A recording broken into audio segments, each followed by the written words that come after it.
Perspectiva, um programa do Observatório do Terceiro Setor, sempre explorando os horizontes da realidade brasileira.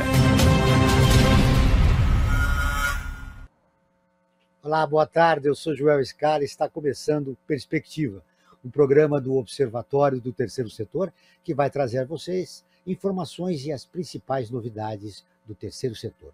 Olá, Frank, boa tarde. Boa tarde, Joel. O terceiro setor alerta o governo para os problemas sociais e sugere políticas públicas para combater as desigualdades do país. Hoje vamos conversar sobre o terceiro setor e a cultura de doação. Participam a Carol Farias, líder nacional do Dia de Doar. Olá, Carol. Boa tarde, seja muito bem-vindo ao programa. Boa tarde, Franklin. Boa tarde, Joel. Muito obrigada pelo convite. Vai ser um prazer falar um pouquinho sobre o Dia de Doar com vocês e com os nossos ouvintes. Boa tarde a todos. E a Tânia Faga, que é advogada, empreendedora social, diretora da Abraço Social e presidente do Conselho Municipal de Cultura de Itu. Olá, tudo bem? Boa tarde, pessoal. Obrigado pela entrevista. Obrigada. Estou muito feliz de estar com vocês aqui, falar sobre esse tema que eu sou tão encantada, que é cultura de doação. Antes de começar a nossa entrevista, vamos com Frank Valverde com o destaque da semana. Isso aí, João. Hoje o nosso destaque é: Observatório do Terceiro Setor estimula a cultura de doação no Brasil. Neste ano, o Observatório do Terceiro Setor adotou um modelo de aproximação com a sociedade e organizações da sociedade civil. Além de mostrar a importância do terceiro setor para a população, uma das missões do Observatório é criar uma cultura de doação no Brasil. Iniciativas de pequenas e médias ONGs ganharão cada vez mais destaque no nosso portal. Nosso portal, observatório3setor.org.br, o 3 em numeral. Leia a matéria completa e se informe como que o Observatório está fazendo para incentivar cada vez mais a cultura de doação no Brasil. O movimento por uma cultura de doação foi criado em 2013 para construir e compartilhar ideias com o objetivo de promover a doação no Brasil. A partir dessa data, foi criado o Dia de Doar. Muito bem, Carol. Desses 10 anos, quais foram os avanços na cultura de doação que têm acontecido no nosso país? Olá, pessoal. Falando um pouquinho especificamente sobre a atuação dentro do Dia de Doar, dentro do movimento por uma cultura de doação, nós nascemos em 2013 no Giving Tuesday, lá em 2012 no Giving Tuesday, lá nos Estados Unidos, como um movimento para trazer para a população a conscientização sobre a importância da doação em um momento específico do ano, para a gente ter um período em que a gente possa comemorar e refletir sobre as nossas ações. E aí, no ano seguinte, no Brasil, tem todo esse movimento efervescendo de falar sobre esse assunto, e vários pesquisadores diferentes, pessoas influentes no terceiro setor, estavam criando esse movimento por uma cultura de doação. Como o Dia de Doar já estava vindo para o Brasil nesse momento e o movimento nascendo, vira uma união muito forte e muito interessante, em que o movimento ele traz todo um contexto do que é a cultura de doação, como que a gente pode aumentar isso no Brasil, como é que a gente pode trazer isso para a nossa rotina, para os nossos assuntos cotidianos, e o Dia de Doar como um momento do ano em que a gente pode comemorar, em que a gente pode usar como ápice dessa mudança de cultura que a gente está construindo. Como é que tem sido esse desafio?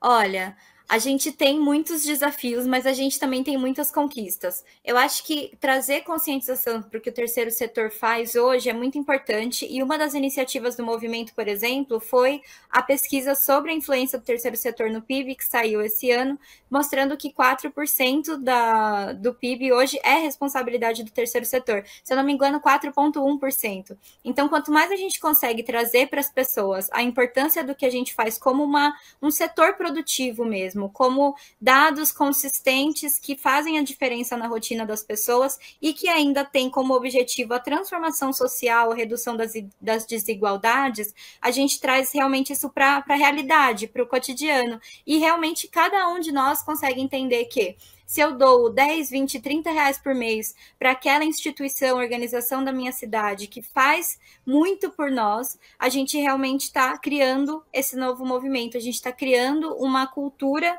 em que a gente realmente consegue chegar num lugar que faz sentido para todo mundo. E essa pesquisa que aconteceu, por exemplo, ela era uma iniciativa dentro do movimento para uma cultura de doação, assim como o Dia de Doar é hoje. Então, esses pequenos avanços que a gente faz de levantar dados, de encontrar histórias inspiradoras e de trazer esses movimentos de massa para se falar sobre isso durante um período do ano, faz muita diferença dentro dessa luta que a gente tem travado aí agora por 10 anos. Franklin, a pesquisa que a Carol está falando foi realizada pela FIPE e revelou que 4,27% do PIB brasileiro é do terceiro setor. É verdade, inclusive maior que a indústria automobilística. É verdade.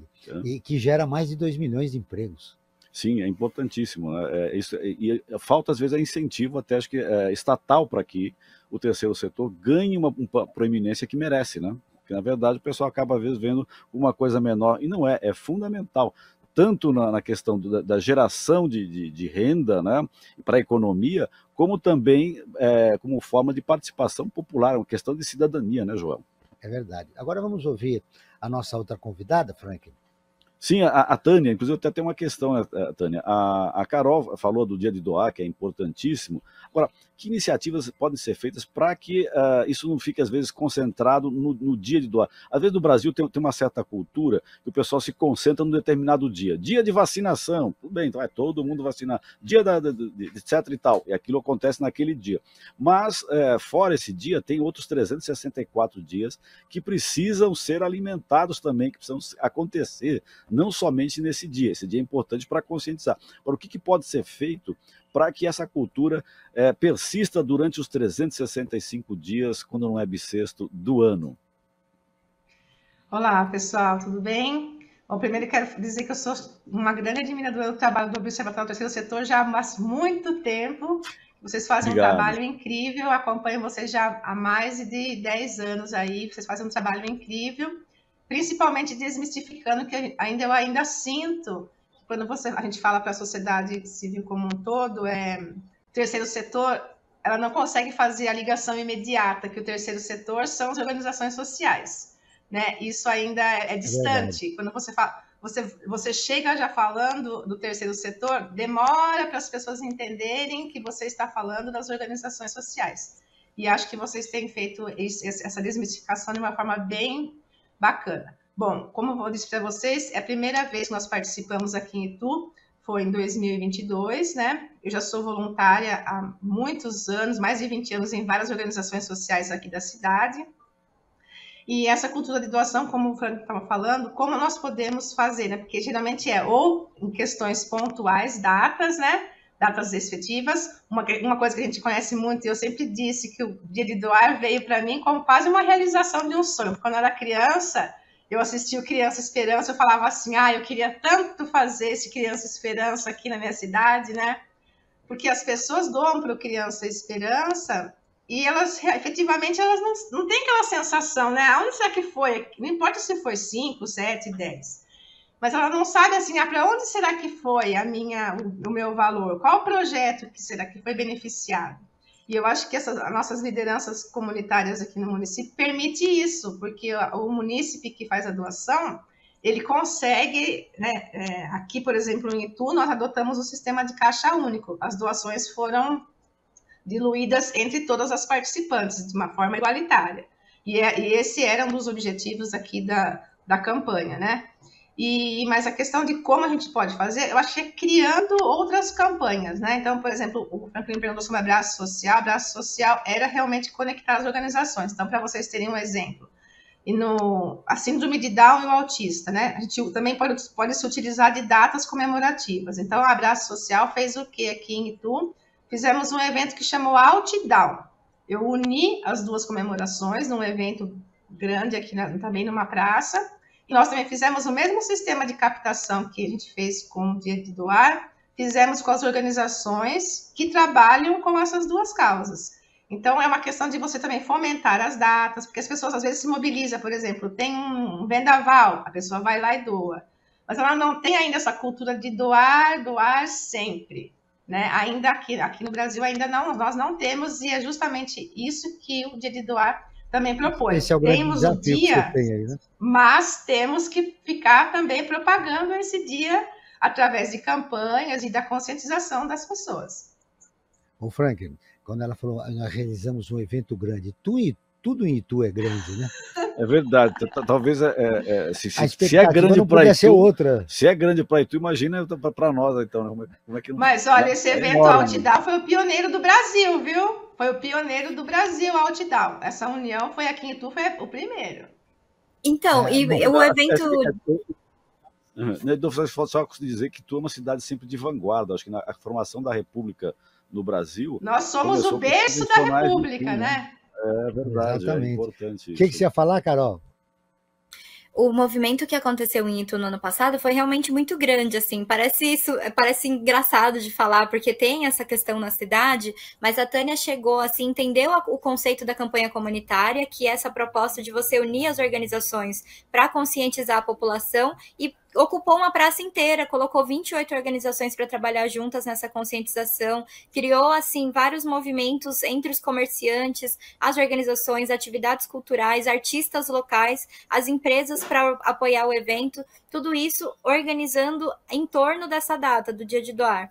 Então, quando vocês falam até, né, do como é que a gente continua fazendo isso ao longo do ano, a própria conexão entre as organizações, quando você traz essa primeira oportunidade, proporciona que elas continuem atuando depois e aumentando sua relação com a população. Então, acho que ele começa lá, quando você cria essa união, essa primeira proposta de trabalhar em conjunto, e aí depois ela se desenvolve para várias outras possibilidades que a gente não consegue nem mapear depois que se nasce no Dia de Doar. E é isso que a mudança de cultura se propõe a fazer. E começando com uma cidade que tem aproximadamente 200 mil habitantes, as coisas são mais fáceis, né? Bom, agora nós vamos ouvir a Rádio ONU, parceira de conteúdo do Observatório do Terceiro Setor, com a reportagem. FIFA e Acnur fecham um acordo incentivando o apoio a refugiados através do futebol. A Rogéria Viana, da ONU News de Nova York, tem as informações. Capitãs das 32 equipes competindo na Copa do Mundo FIFA Feminina de 2023 usarão braçadeiras promovendo a causa dos refugiados. A competição inicia em 20 de julho na Austrália e Nova Zelândia. Esta será uma das várias causas sociais aliando a Federação Internacional de Futebol à Agência da ONU para Refugiados, Acnur, como parte de novo acordo em favor de pessoas forçadas a deixar seus lares devido a conflitos. Pelo memorando de entendimento anunciado em Genebra, as duas partes apoiarão o acesso ao futebol, à educação e outras oportunidades. Um recorde de 110 milhões de pessoas abandonaram seus países de origem por causa de conflitos. O presidente da FIFA, Gianni Infantino, disse crer muito na nova colaboração ao garantir compromisso pessoal de cooperar pelo sorriso de crianças e adultos, através do poder unificador do futebol e da atuação conjunta prevista no acordo. Sem revelar os detalhes, Infantino falou da possível colaboração para a questão de refugiados e diferentes áreas onde houver necessidade. A expectativa com a atuação da Fundação FIFA é melhorar a vida dos deslocados pelo mundo, capacitando-os a recomeçar suas vidas e contribuir para sua nova comunidade.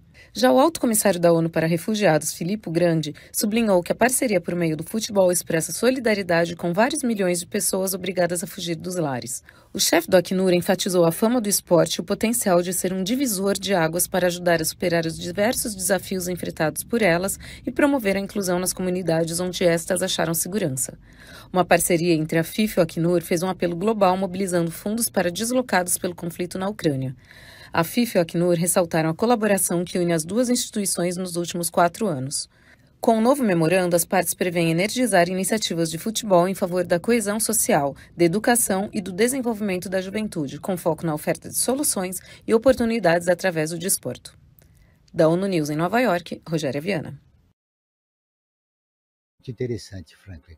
A FIFA com a Acnur. São 110 milhões de pessoas que tiveram que abandonar seu país. Digo mais, essa parceria já devia ter acontecido há muito tempo. É verdade. E só ressaltar, né, que a FIFA é uma das organizações do mundo que tem uma presença maior que muitos outros organismos, né? É incrível o grau de penetração. Ela está praticamente em todos os países e tem muitos organismos internacionais que não estão em todos os países, né? O futebol acaba agregando muita gente. Então é importante aproveitar essa força da FIFA, né, apesar dos pesares que possa, né, as críticas que possam surgir, enfim, por outras questões da instituição, mas aproveitar essa penetração para realmente alavancar essa questão. Isso em relação ao nosso país é muito importante, porque para combater as desigualdades e utilizar o futebol aqui, essa parceria pode se estender para outros aspectos da vida de cada país. Bom, Franklin, agora nós vamos divulgar nossa enquete. É verdade, Joel, é verdade. A cada programa que nós realizamos aqui na Rádio Brasil Atual, nós realizamos uma enquete. Não tem base científica, mas serve muito bem para a gente sentir como que as pessoas estão pensando, aquelas pessoas que nos seguem nas redes sociais, principalmente no Instagram, que é onde nós realizamos essa nossa enquete. E para o programa de hoje, nós fizemos a seguinte questão: você doa frequentemente? E o resultado aqui foi bom o resultado, mas vamos trabalhar para melhorar. Sim, 77% das pessoas disseram que sim, que doam frequentemente, contra 23% que disseram que não. Tá? Além dessa enquete que nós fazemos, nós também utilizamos o Instagram para possibilitar que as pessoas façam perguntas para os entrevistados e as entrevistadas que participam dos nossos programas. E no caso do programa de hoje, nós temos duas questões, uma aqui que foi enviada pela Natália e outra pelo Jorge. Agradeço já antecipadamente tanto a Natália como ao Jorge que nos enviaram as suas questões.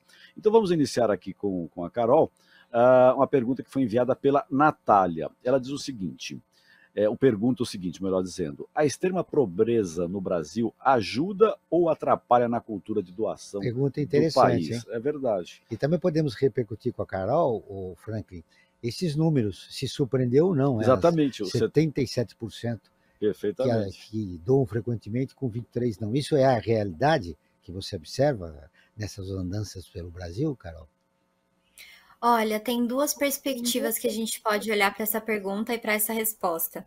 A gente tem a doação no Brasil como uma possibilidade de assistência.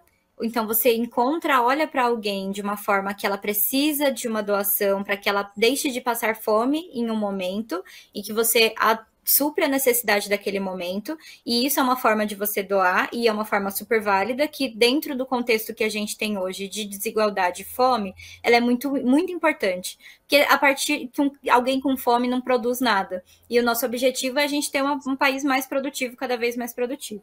E a outra perspectiva da resposta é, quando a gente entende que as nossas doações elas são unicamente assistenciais, a gente deixa de fazer doações que são investimentos para um futuro melhor.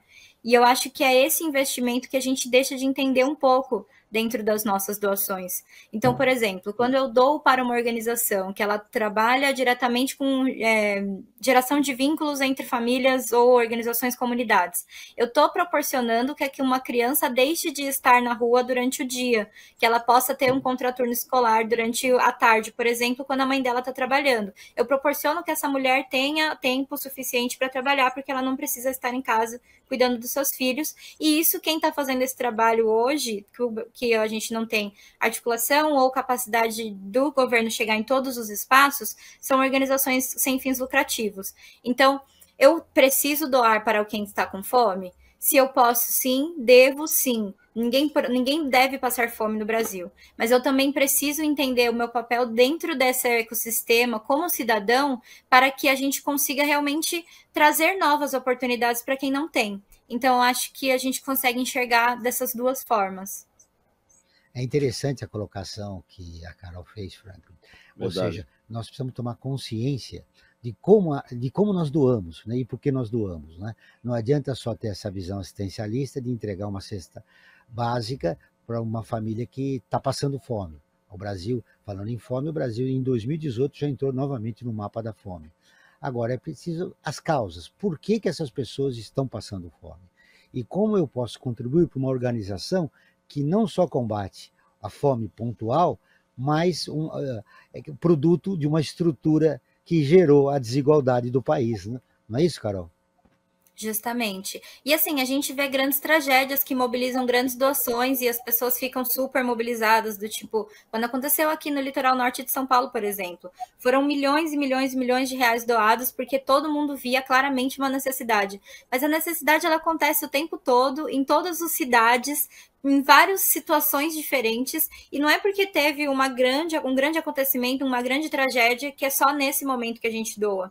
A gente pensa muito na fome, mas esse tipo de acontecimento, ele também traz muito essa realidade à tona, do quanto que a gente deixa de prevenir os problemas, doar para que a gente consiga fazer uma manutenção do que a gente tem, em vez da gente só agir na resolução quando já está tudo por água abaixo, literalmente.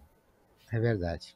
João, você falou da questão de doar, né, dessa necessidade, e a questão que nós temos aqui, que foi recebida através do seguidor Jorge do Instagram, ele pergunta, gostaria que a Tânia respondesse, ele pergunta como as pessoas de baixa renda podem contribuir para a cultura de doação. Porque, em geral, a gente às vezes tem a ilusão de só quem tem muito dinheiro, só quem é classe média, é que pode doar. E não, né? Muitas vezes a gente tem notado que a solidariedade, às vezes, vem das camadas mais populares, daqueles que têm menos renda, né? Isso mesmo. E eu acho que é importante desenvolver essa questão e mostrar que mesmo as pessoas que têm baixa renda podem fazer doação, né? E o Jorge fez a questão acredito eu, pensando nisso, como as pessoas de baixa renda podem contribuir com a cultura de doação. Tânia?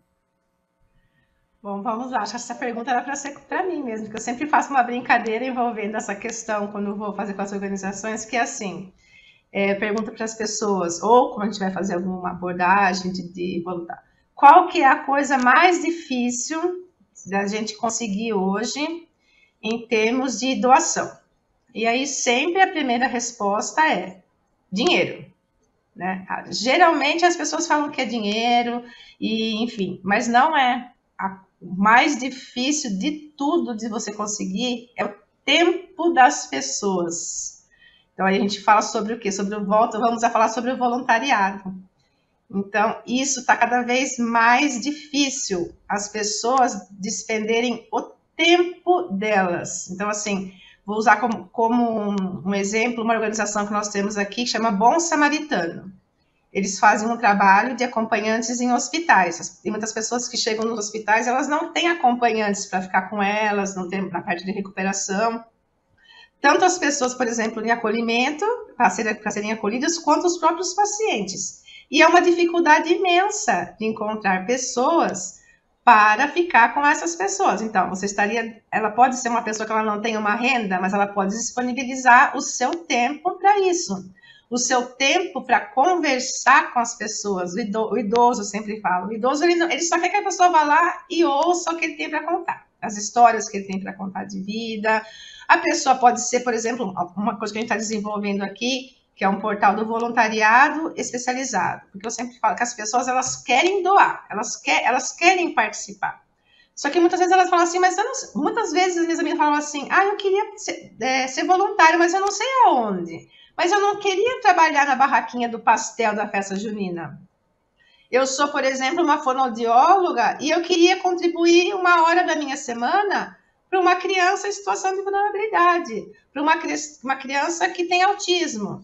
Então, a gente está tentando fazer esse movimento também aqui na cidade para montar um portal onde as organizações passem as suas necessidades e a gente consiga cruzar esses voluntários. Então, acho que isso já demonstra que não é preciso tanto dinheiro. Eu acho que hoje faz muita diferença tanto o voluntário quanto o profissional. E a pessoa também precisa ter em mente que ela pode doar, sim, uma pequena quantia, que toda a quantia é válida. Então, acho que o dia de doar também estimula isso, que você doa no global.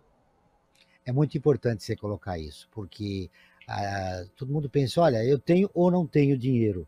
A outra dimensão da doação é você disponibilizar o seu tempo livre para contribuir com uma organização que realiza projetos com criança, com idosos, enfim. E as pessoas não têm essa ideia, né? Na sua cidade você deve ter encontrado essa dificuldade, e esse é um desafio que a Carol também deve estar enfrentando, que é da comunicação. Como nós vamos nos comunicar da importância da doação num país como o Brasil? Quando eu falo assim, olha, você pode doar? Não, mas eu não tenho dinheiro. Não é o seu dinheiro, é o seu tempo. Primeiro é a sua consciência. É você saber da importância do que é doar num país desigual como o Brasil. Mas, Frank, nós temos mais coisas aí? Sim, rapidamente, que o tempo está passando, o programa, a produção já está dizendo que nós estamos já há mais de meia hora com o programa. Eu só queria fazer um convite a todos e a todas que, para os próximos programas, podem enviar questões para quem vai ser entrevistado ou entrevistada aqui no Perspectiva. Basta você ficar atento àquela caixinha de perguntas do Instagram, @Observatório3Setor, e lá você faz a sua pergunta. Faça como quase 3 milhões de pessoas que nos acompanham pelas redes sociais e no nosso trabalho. facebook.com/Observatório3Setor e youtube.com/Observatório3Setor. Nos 3 casos, o 3 sempre em numeral, Joel. Agora vamos receber a Andrea Wolfbüttel, que ela é integrante do comitê coordenador do Movimento de uma Cultura de Doação e também colunista do Perspectiva. Olá, Andrea. Oi, Joel. Oi, ouvintes do Perspectiva. Eu tenho, antes de mais nada, de dar os parabéns para essa menina que fez um trabalho maravilhoso no Dia de Doar, transformou o Dia de Doar aqui no Brasil, sem desmerecer, obviamente, os méritos dos pioneiros que trouxeram o Dia de Doar para o Brasil, Marcelo Straviz e João Paulo Vergueiro, da ABCR. E já que a gente está falando de doação hoje, eu queria fazer um convite para os ouvintes do Perspectiva para refletirem um pouco sobre a doação. Porque doação normalmente é visto como uma ação em que você ajuda alguém que está necessitado. E de fato é verdade. E isso é movido pela solidariedade e está provado por pesquisas que o povo brasileiro é muito solidário.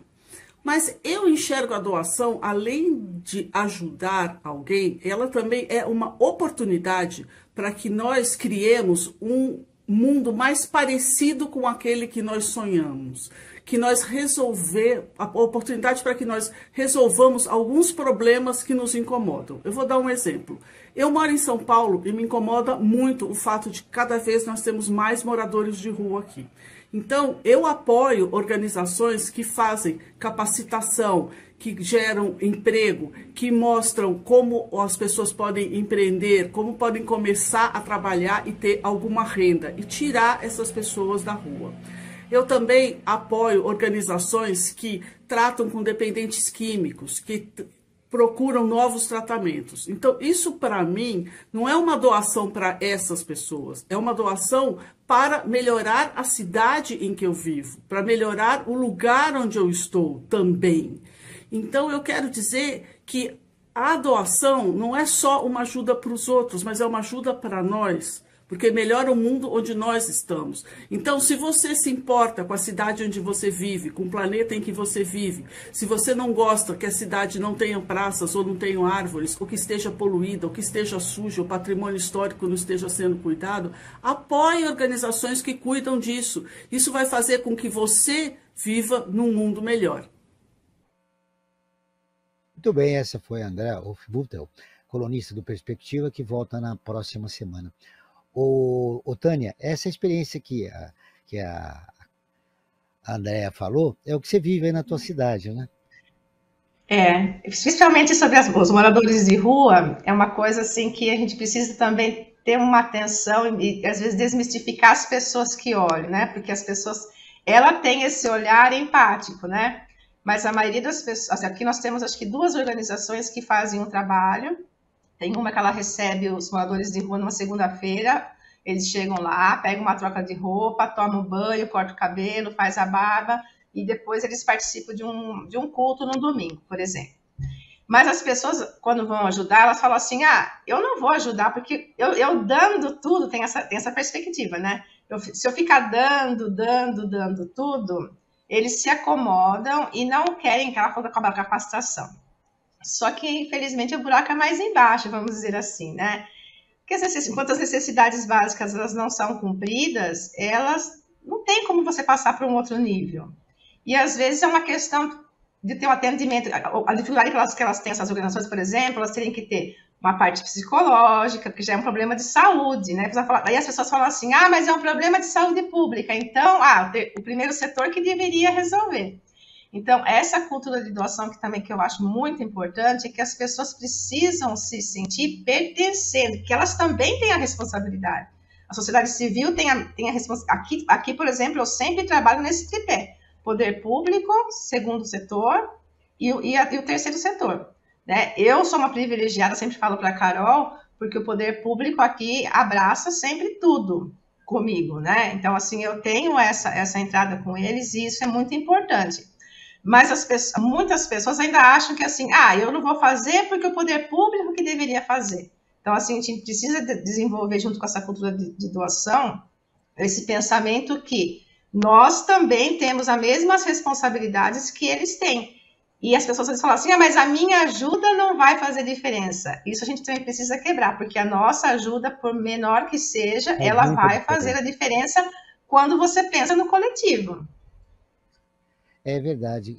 Essa experiência que você vive em Itu, veja, Carol, eu quero que você entre nessa discussão, mostra que há um fosso entre o cidadão comum e a instituição. Né? Ele imagina que elegendo um governador, um prefeito de uma cidade, a participação dele já deve... Ou seja, e somando a isso, pagando impostos, ele já cumpre como cidadão o seu compromisso. Mas não é isso, né? O Brasil, já disse várias vezes aqui no programa, que é um país desigual. Ele precisa do engajamento de cada cidadão para resolver os seus problemas estruturais, da fome, em relação às crianças, em relação aos idosos.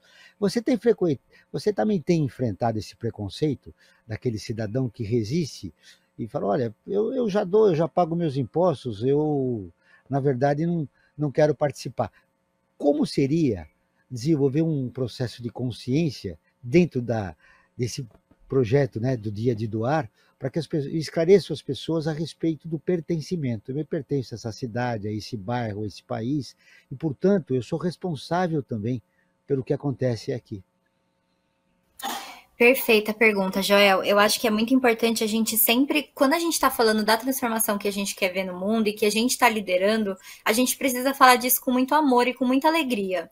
E a gente tende a fazer isso no Dia de Doar com muita maestria, se assim digo, com muita humildade. Porque a gente cria festas, a gente cria eventos, a gente cria movimentos, o nosso jingle é divertido, é alegre, é pra cima.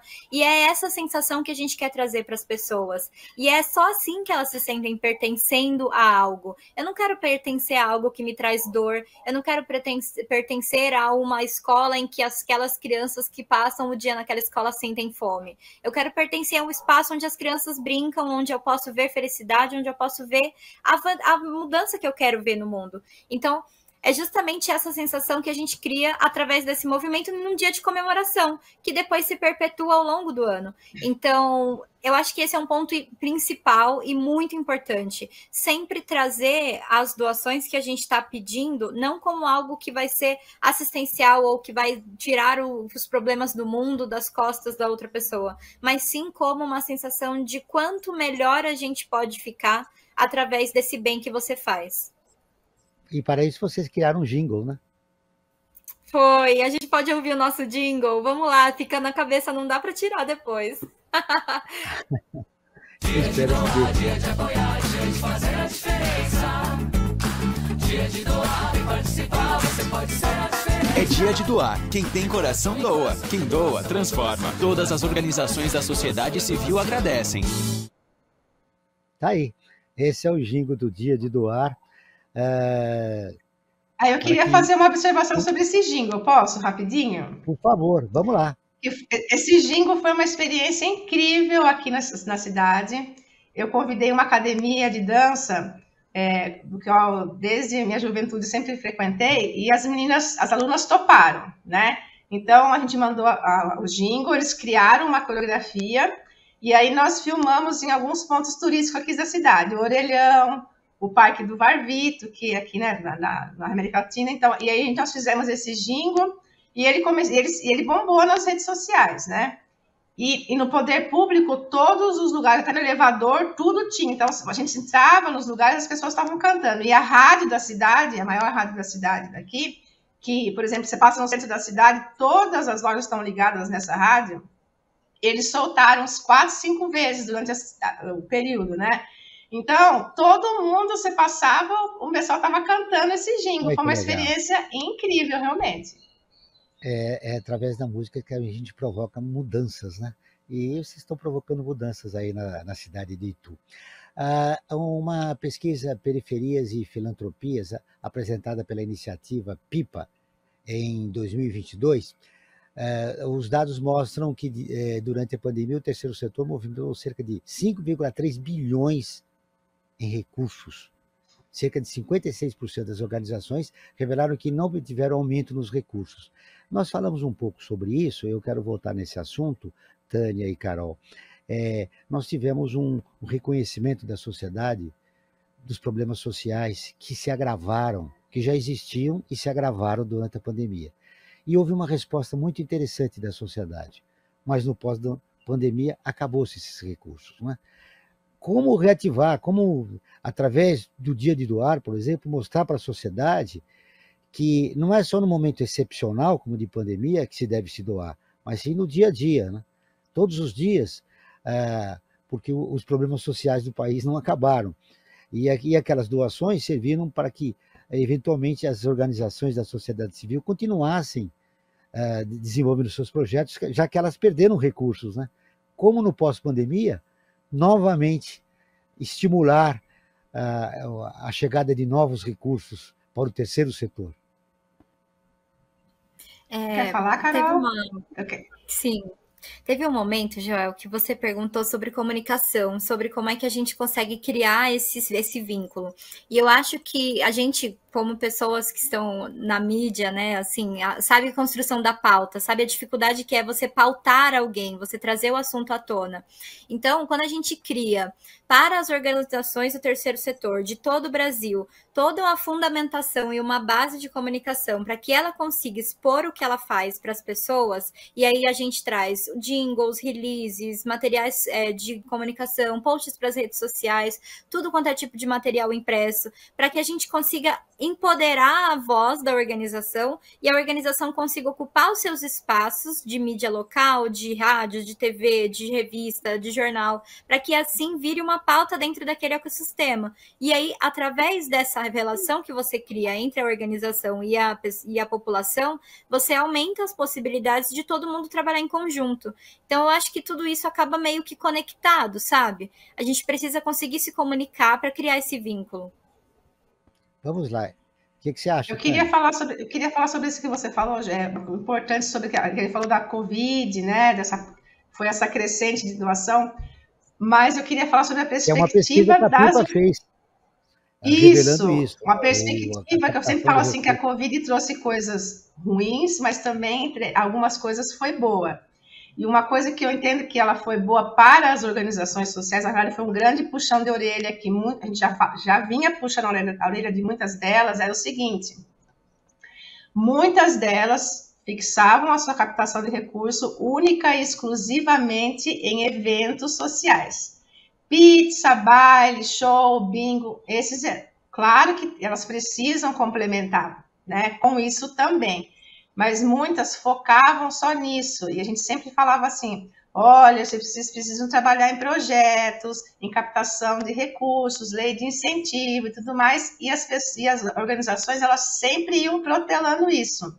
E a Covid, ela foi um susto, porque daí os eventos não puderam mais acontecer, e elas tiveram que passar a olhar para quais as outras fontes de captação de recursos que elas tinham, né? E isso acho que foi muito proveitoso nesse período da Covid. Elas realmente acordaram, e até que eu falei, quando vocês me apresentaram, né? Vocês falam que eu sou presidente hoje do Conselho da Cultura aqui. E uma das minhas missões no Conselho, esse ano vai sair o plano municipal da cultura, inserir no plano a captação de recursos pelo ISS e pelo IPTU, porque no IPTU as pessoas vão se sentir pertencentes podendo trazer do IPTU esses valores para as organizações sociais e também o ISS para as empresas. Então, a gente precisa expandir essa questão da forma de captar. E a Covid deu um susto nas organizações quando os eventos realmente cessaram.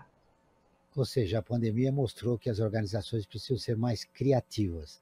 E, quem sabe, elas acompanhem o exemplo que você está realizando aí em Itu. Você está acompanhando o Perspectiva, um programa do Observatório do Terceiro Setor, que leva a você tudo sobre as organizações e informações do terceiro setor. Para acompanhar o nosso trabalho, basta acessar o nosso portal observatório3setor.org.br. Lembrando que o 3 é numeral. Agora nós vamos para a matéria de destaque do site do Observatório do Terceiro Setor, Franklin. Hoje nós vamos destacar, Ju, a matéria do site do Observatório Terceiro Setor, que diz o seguinte: Padre Júlio Lancelotti lidera iniciativa para a inclusão digital de pessoas em situação de rua. A Binance Charity, braço filantrópico da empresa provedora de infraestrutura de criptomoedas e blockchain do mundo, anunciou uma parceria com o Instituto Ruas, liderado pelo Padre Júlio Lancelotti, da Pastoral do Povo da Rua, para oferecer inclusão digital e financeira a pessoas em situação de rua em São Paulo. Essa matéria, que foi escrita pela Laura Leite, ela se encontra no Observatório do Terceiro Setor.org.br, o 3 em numeral.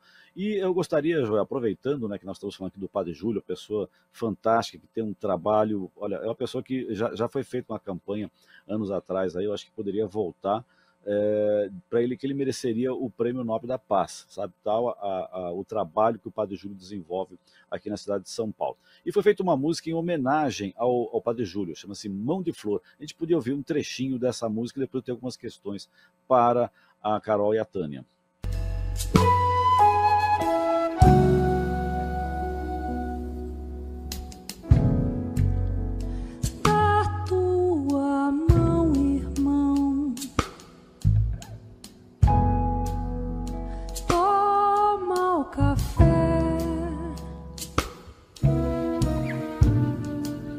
Se essa rua fosse minha,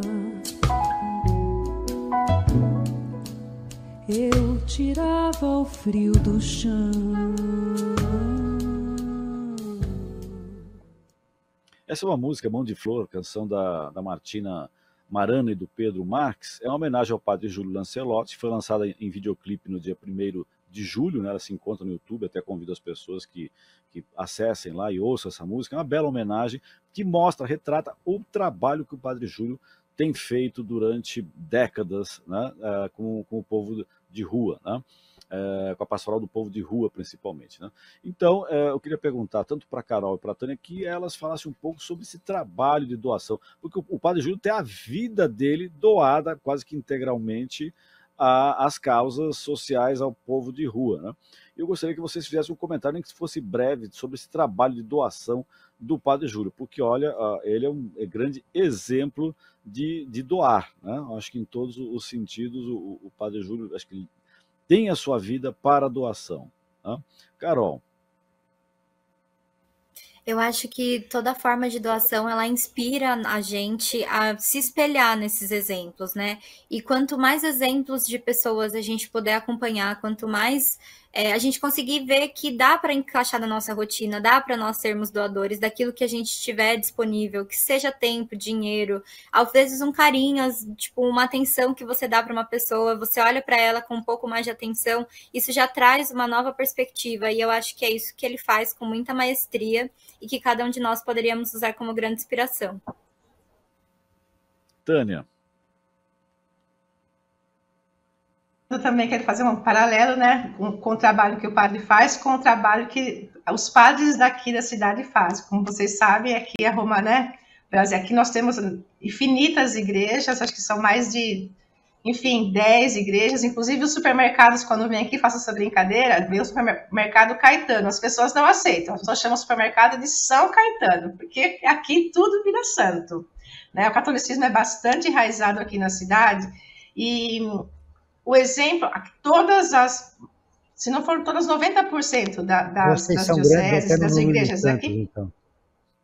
Vocês são grandes até no número de santos, é isso? Somos, todos. E assim, todas as igrejas aqui, todas elas têm a pastoral do assistencialismo, das cestas, do acolhimento, né? E aqui é muito enraizado, quem vem de fora morar fala assim, nossa, mas aqui eu nunca vi tanta quermesse, né? Então, assim, junho, julho e agosto, todas elas têm a sua quermesse. E essa quermesse é justamente como se fosse mini dia de doar, né? Essas quermesses são para arrecadar fundos para a continuidade dessas obras assistenciais. Por exemplo, de Santa Rita, dentro de Santa Rita, elas têm um pessoal que costura, que faz enxovais aqui em Itu. E eu confesso que no dia de doar tive uma grande dificuldade e eu espero que nesse ano eu consiga fazer. Por quê? A ideia era convidar eles também para participarem do dia de doar, nesse sistema de diluição.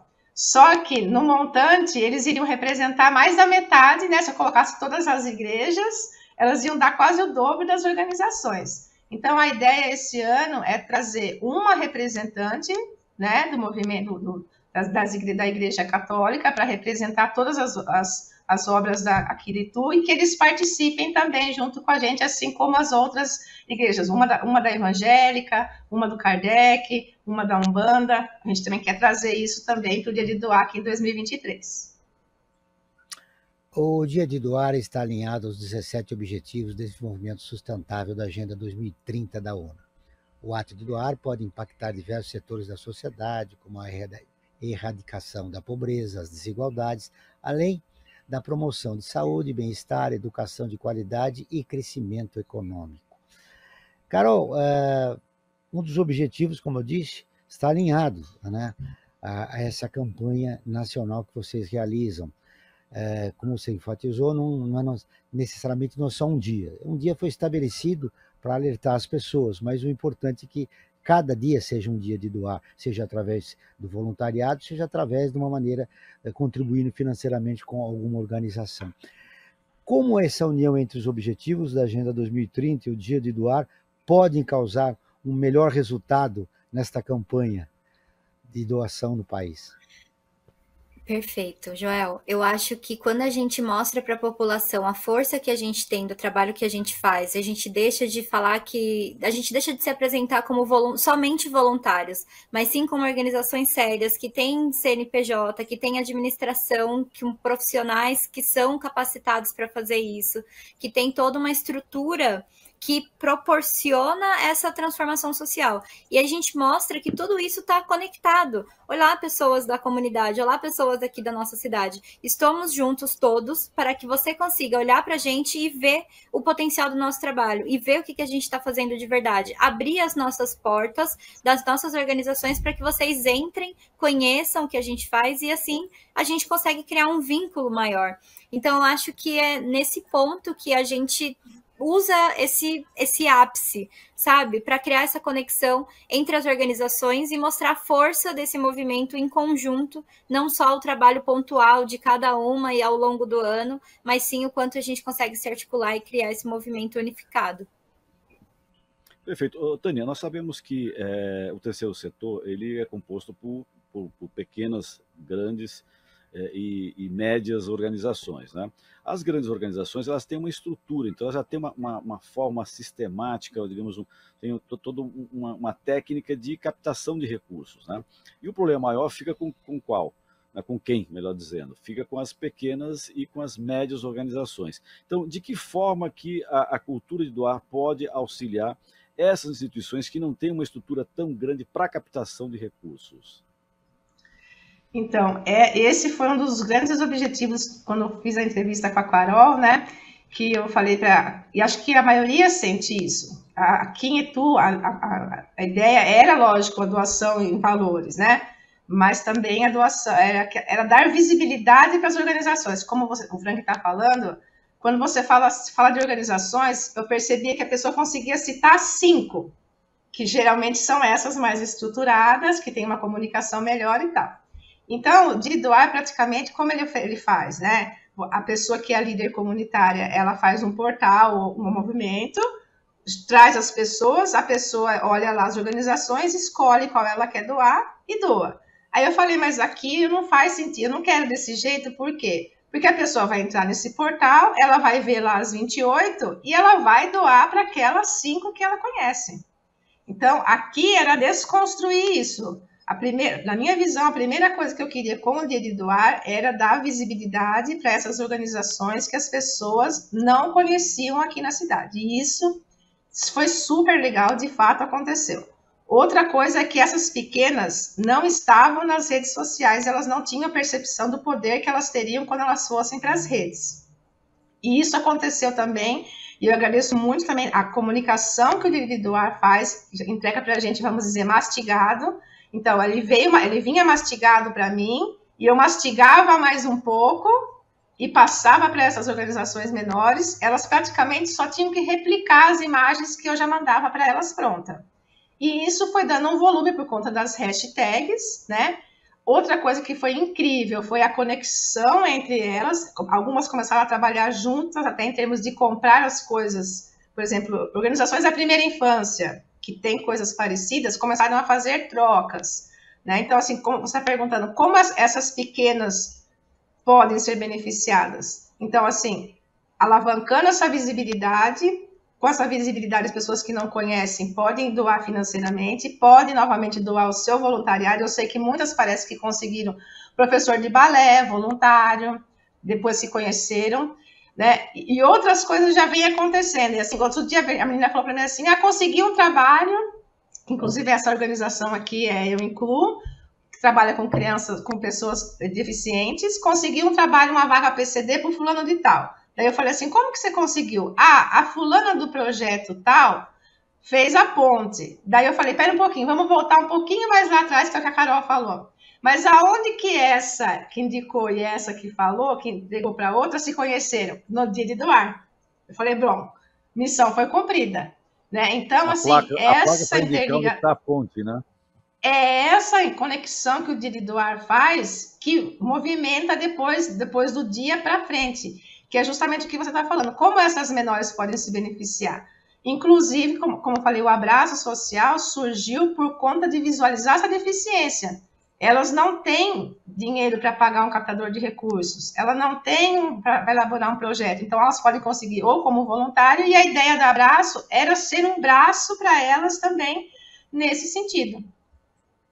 É importante destacar que as pequenas e médias organizações são a maioria no terceiro setor. Então, elas têm que merecer essa atenção. É uma preocupação nossa aqui do Observatório trazer representantes dessas pequenas e médias organizações que, claro, não só na pandemia, mas na pós-pandemia, tem problemas incríveis, né, na estrutura para conduzir seus projetos sociais. E depende muito de doações. Queria colocar só mais uma coisa que eu acho muito importante que eu não falei, que foi uma coisa que aconteceu pelo dia de doar. Eu acho que isso é uma experiência incrível para as próximas lideranças. É assim, na questão do segundo setor, os empresários, como foi a minha recepção? A pessoa falava assim, mas eu já dou para fulano, mas eu já dou para outra organização. Então, existe hoje algumas empresas que falam para mim assim, Tânia, nós não vamos mais doar para ninguém. Eu falei, mas por quê? Porque a gente doa para um, doa para o 2, quando chega no 3, a gente não pode doar, e a pessoa sai falando mal da gente porque a gente não doou para esse 3. Aí, quando você apresenta a proposta que ele vai fazer uma doação para várias, aí você quebra qualquer objeção. Ele fala assim, nossa, mas então devia ser assim sempre, eu ouvi várias empresas. Eu me sinto confortável de doar nesse modelo que eu vou doar e vou atingir várias ao mesmo tempo. Então, a entrada nas empresas é muito mais acolhedora quando você chega e fala, são várias. Um atendimento ao terceiro setor em geral através de pequenas e médias organizações. Estamos caminhando para o final do programa, Frank Valverde. Você tem algum destaque final? Não, é para que as pessoas nos acompanhem nas redes sociais, que lá tem uma série de informações a respeito do terceiro setor e de formas de como doar, né? E valorizando essas organizações pequenas e médias, né? No Facebook, né? É facebook.com/Observatório 3 Setor, no YouTube, youtube/Observatório 3 Setor. E no Instagram também, @Observatório 3 Setor, o 3 sempre em numeral, Joel. Muito bem. Carol, antes de começar o programa, você falou que estava em Brasília para efetuar contatos, né? Porque você é líder nacional, né? Do Dia de Doar. E é um projeto importante que tem que sensibilizar várias organizações, né? Em todo o país.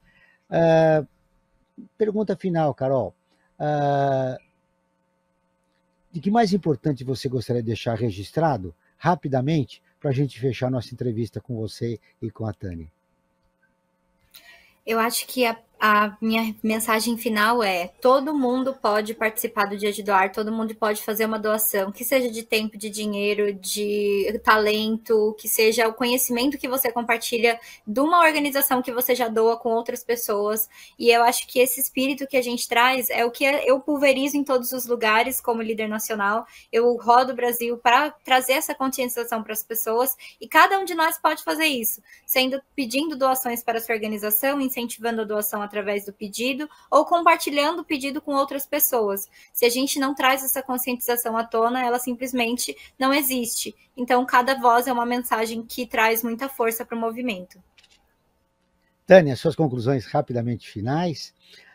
Agradecendo novamente a sua entrevista e a da Carol, foi um prazer conhecê-la. Continue acompanhando o Observatório Terceiro Setor. Queria agradecer a possibilidade da participação aqui com vocês, ressaltar a importância desse movimento que vocês também fazem aí, mas eu queria deixar um agradecimento especial para a Carol, né, como esqueci o nome daquela senhora que deu a entrevista, falou que realmente ela foi um presente, claro, acolhendo, claro, todos os que vieram antes, mas a Carol, ela tem aquilo que eu acho que é primordial, que é uma escuta acolhedora, uma comunicação empática, e isso faz toda a diferença nesse processo. Carol, beijo no seu coração, querida.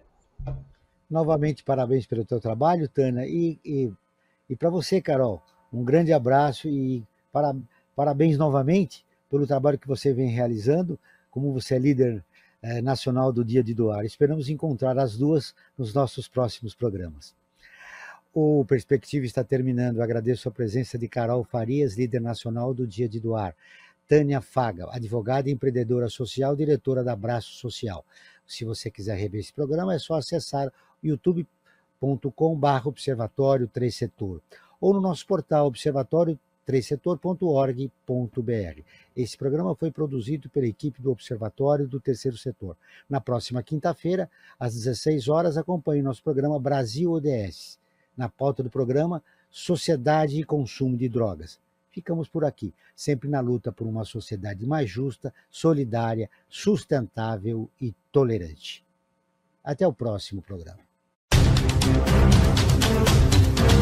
Você acabou de ouvir Perspectiva, um programa do Observatório do Terceiro Setor.